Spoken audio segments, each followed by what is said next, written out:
Scientologist, right? And you can work your way to be a god. And that's cool, but you gotta make enough money. So, right? Or like when you just work real hard, you become this, or you can be a Mormon. And what we find out in the Mormon faith is then you work really hard and you become one of the gods. Right? You can get your own universe. There's levels to it though, right? What if you don't get your own universe? Well, you have to be in someone else's. Right? Yeah, look. Solar system. Well, you know what? It depends on where you get it. Right? You gotta climb the ladder. You gotta do the work. You gotta climb the ladder. Not a buyer's market right now. It's really not. It's really not. So right, et cetera, et cetera, et cetera. And it doesn't matter religion, it's what it is. Do the Jew Paul is addressing here.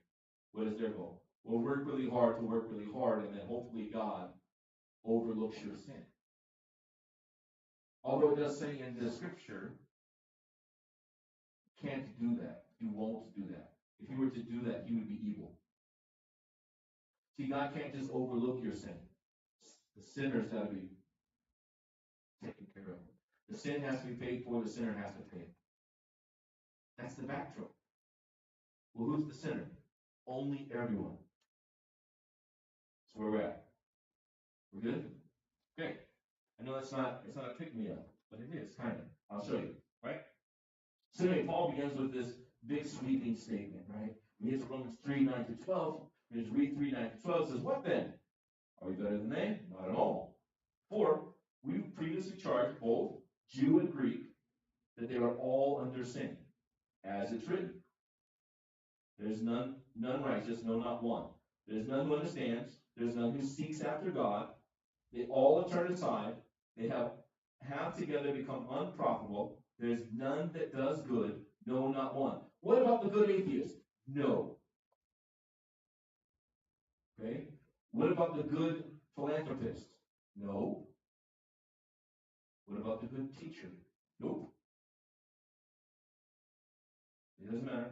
Pick who it is. Well, they think they're really good. Yeah, because they don't understand. There's no one who understands. No. Not one. That's the claim. Now, Paul didn't come up with that one. It's not an original statement.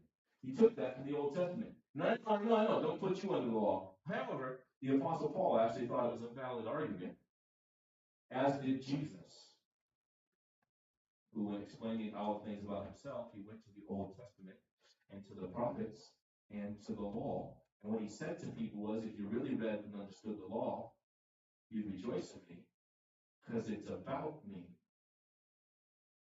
Well, that's shocking, right? And then here's the thing, so that we kind of get this out of the way too. Psalm 14, 1 through 3. It's actually the point that Paul is making here is from Psalm 14, 1 through 3. The chief musician, the Psalm of David. It's not on your slide, but you just have to trust me on this. I'm going to tell you what it says. It says something completely different here. But the fool has said in his heart, this is what David writes, the fool has said in his heart, there is no God. They are corrupt. They've done abominable works. There is none who does good. The Lord looks down from heaven upon the children of men to see that there's none who understands or seeks God. They've all turned aside. They've altogether become corrupt. There is none who does good. No, not one. In case you were wondering, that same exact phrase, those first three verses of Psalm 14, are the first three verses of Psalm 53. Seems like Paul got this from somewhere. The Bible's been in agreement the whole entire time. Job 15:16 says this, how much less is man, who's abominable and filthy, who drinks iniquity like water. You understand? This has been the establishment the whole entire time. It's never been about the law. It's never been about how much good you could do. It's actually been about how perfect you're not.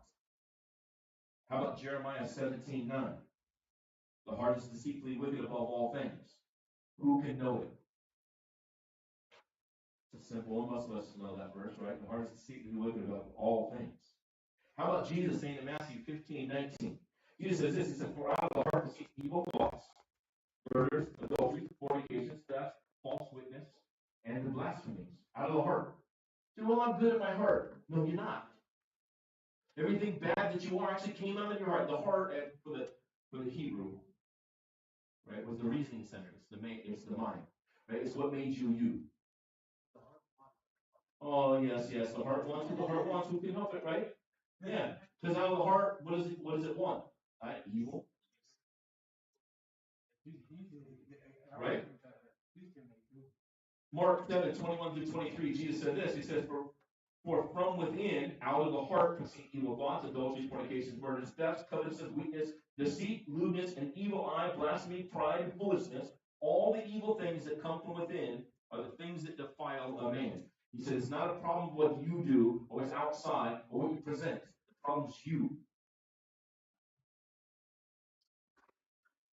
right? And next, in 2 weeks, we're actually going to read this verse. For all the sin and fallen short of the glory of God. Who? All. Right? Ecclesiastes